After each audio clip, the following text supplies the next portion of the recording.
श्री स्वामी समर्थ. आपल्या खिशात नेहमी या दोन वस्तू ठेवा. सगळं काही तुमच्या मनासारखं होईल.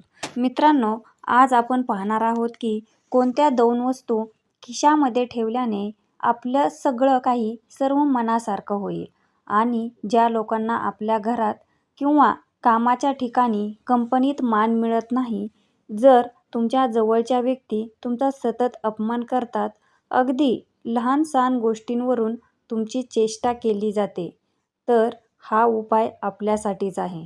तसेच स्त्री असो किंवा पुरुष असो, अनेकदा घरातील स्त्रियांना सासरच्या मंडळींचा त्रास होतो.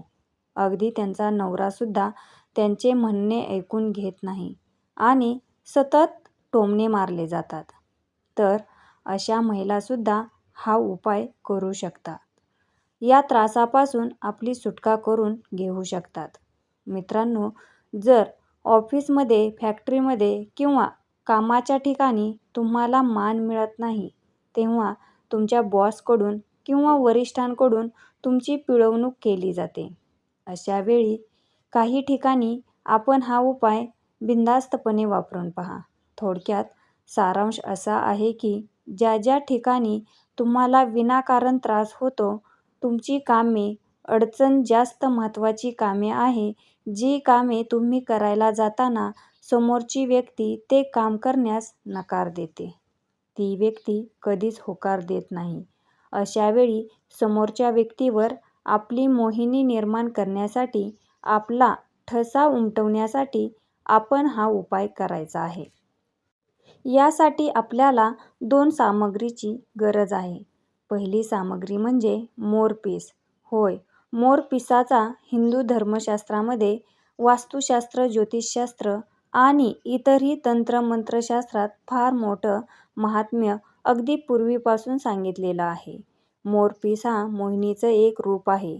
तो सर्व वस्तूंना, मग त्या जड असो किंवा सजीव, प्रत्येक वस्तू स्वतःकडे आकर्षित करण्याचं कार्य करतो. तर असा एक मोरपीस आपणास घ्यायचा आहे. छोटा मोठा कोणताही घेऊ शकता. दुसरी गोष्ट म्हणजे कोबीचं पान. होय, त्या कोबीचं पान एक किंवा पानाचा तुकडा फक्त आपण घ्यायचा आहे. पूर्ण विश्वासाने, श्रद्धेने जर आपण हा उपाय करून पाहिलं, तर त्याचा रिझल्ट नक्की मिळतो, हे अगदी खात्रीने सांगू शकते. तर त्यांना 2 प्रकारच्या सामग्री. पहिली गोष्ट म्हणजे मोरपंख आणि दुसरी गोष्ट म्हणजे कोबीच्या पानाचा छोटासा तुकडा. होय, तर या 2 वस्तू आपण घ्यायच्या आहेत. या 2 वस्तू एकत्रितपणे आपल्या खिशामध्ये आपण सतत बाळगायच्या आहेत. जर तुम्ही लेडीज आहात आणि अशी वस्त्र परिधान करत आहात की ज्यामध्ये पॉकेट नाही, तर अशा वेळी आपण आपल्या पदराला किंवा आपल्या ओढणीला या 2 वस्तू बांधून ठेवू शकता. त्याहीपेक्षा उत्तम गोष्ट अशी की आपल्या केसामध्ये जर या 2 वस्तू आपण लावल्या, तर त्याने सुद्धा आपल्यामध्ये प्रचंड मोहिनी निर्माण होते आणि समोरच्या व्यक्तीवर आपला ठसा उमटतो. समोरची व्यक्ती आपल्याकडे आकर्षित होते आणि आपण जे जे बोलू ते ते समोरची व्यक्ती मान्य करू लागते. ज्यांना ज्यांना हा अशा प्रकारचा त्रास आहे, त्यांनी उपाय नक्की करून पहा. या दोन्ही वस्तू आपण वारंवार बदलू शकता. आठवड्यातील कोणत्याही वारी हा उपाय करता येण्यासारखा आहे.